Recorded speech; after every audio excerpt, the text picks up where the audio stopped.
In the previous intense chapter, we discussed the origin of humanity. The pieces of the puzzle are slowly starting to make sense. Now I have questions about how humans relate to each other, specifically in forming close units like families. Is it true that we choose the family we are born into?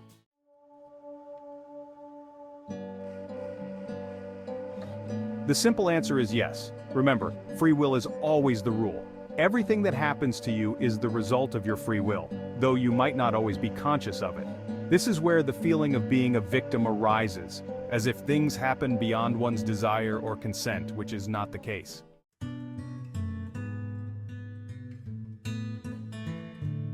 Let's step back a bit. Before being born into a human body and consciousness, you plan your life. You create a blueprint of the particular life you wish to experience. It's like Netflix, but you're not just choosing an existing movie, you're writing the script, casting, acting, and directing it. Of course, you're not alone in this. Higher evolved beings and guides are among your advisors.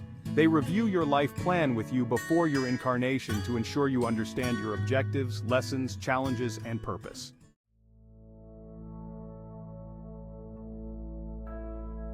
Can I then make changes? Agree or disagree? Does this always happen before birth, or can it happen while I'm still a fetus? Can I change my mind as a fetus? Most life projections are compiled before the soul merges with the body. Yes, this can occur while still a fetus.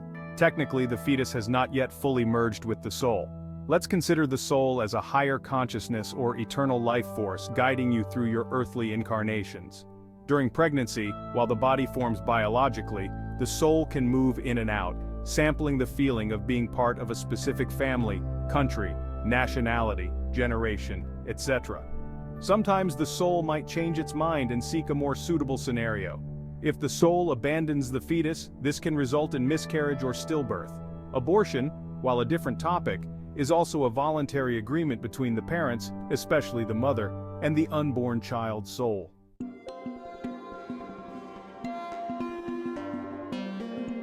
The soul might find a replacement for itself, so the newly formed body isn't wasted, and then moves on to another life projection, timeline, or circumstances more conducive to its development. However, it's important to know about the concept of a soul family, which significantly influences an individual's decisions. Although we seem like isolated consciousnesses, we are part of a larger cluster of consciousness, an energy unit with a specific frequency, often referred to as a soul family. The soul family has many levels. The smallest unit often includes your biological family, married family, caretakers, and close friends. The next level might be a social memory complex, such as your neighborhood, town, or country. These groups share a specific frequency, life goals, and often collective karma. For example, many souls from Atlantis are now reincarnating together, particularly in regions of Europe. There are various criteria for forming a soul family, but a similar goal for evolution is the main reason.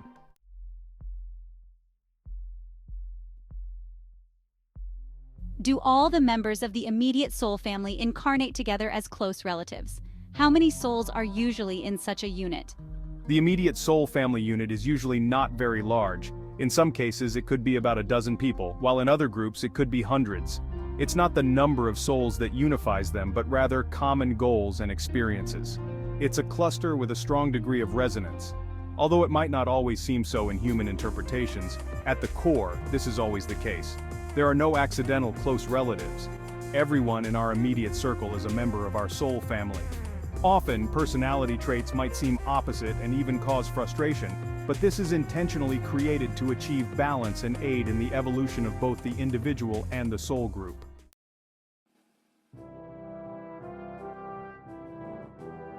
Globally speaking, all humans incarnated on Earth at any given time constitute one big soul family. You are all affected by the same global events and a state of human consciousness, sharing common goals and collective wounds to heal. While you may often focus on smaller personal issues, some individuals understand and actively address these global challenges that affect humanity as a whole.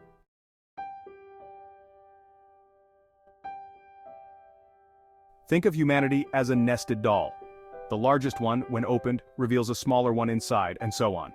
Similarly, the global soul family contains more local soul families within it, like nationalities or countries.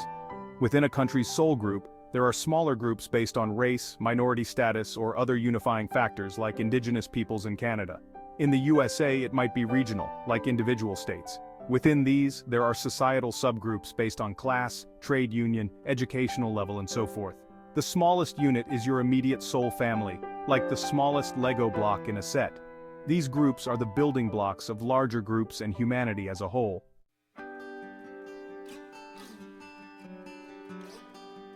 As for incarnating together, the tendency is to do so as often as possible. However, there may be exceptions why some members cannot or choose not to join the family in a particular life.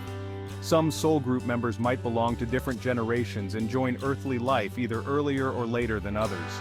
Regardless of their realm, they remain closely connected.